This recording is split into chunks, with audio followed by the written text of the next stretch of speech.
मुझे ऐसा लगता है कि राइवलरी तो लोगों ने बना दी है, मैं तो सिर्फ सच बोलता हूँ। हुई। लेकिन वो होता है ना, किसी बंदे को मसाला, उसको जब अपने घर से मसाला नहीं मिलता तो वो बाहर से मसाला लेके आते, तो वही सीन हुआ था। तो और अगर इन हाउस मिलते हैं हम लोग, या मैं भी जाता हूँ या वो जाते हैं, तो फिर 100% देखने को तो मिलेगा ही ना। सुन के तो लेंगे नहीं किसी की बात भी। अलग है, अगर आप किसी तीसरे के बंदे की बात में घुस के आप करोगे, तो आपको पहले खुद का भी पता होना चाहिए कि आप क्या कर रहे हो। जो अरमान मलिक है वो आपके राइवल माने जाते हैं, तो अंदर जाके यूट्यूबर्स वर्सेस यूट्यूबर्स हमें देखने मिलेगा। मतलब मुझे ऐसा लगता है कि राइवलरी तो लोगों ने बना दी है, मैं तो सिर्फ सच बोलता हूँ। तो अगर कल को भी मेरे लिए कोई उससे भी बड़ा या छोटा इंसान कोई बोलेगा, तो मैं उसके लिए भी सेम बोलूँगा। मतलब मेरे लिए ऐसा सीन नहीं है कि किसी बंदे ने मेरे लिए बोल दिया तो मैं चुपचाप बैठ के सुनता रहूँगा। तो और अगर इन हाउस मिलते हैं हम लोग, या मैं भी जाता हूँ या वो जाते हैं, तो फिर 100% देखने को तो मिलेगा ही ना। सुन के तो लेंगे नहीं किसी की भी।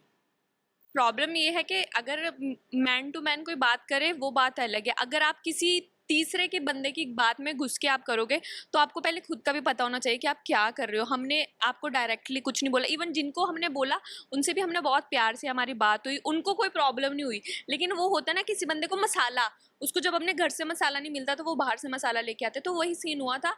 तो यही है कि किसी की बातों में नहीं घुसना चाहिए, आप पहले अपना घर संभालो, अपने घर की चीजें देखो, फिर जाओ ना। अगर आपको इतने फैसले करवाने हैं तो फिर आप For top serials on sets to personal interviews and fun segments with actors, subscribe to Telebytes right away.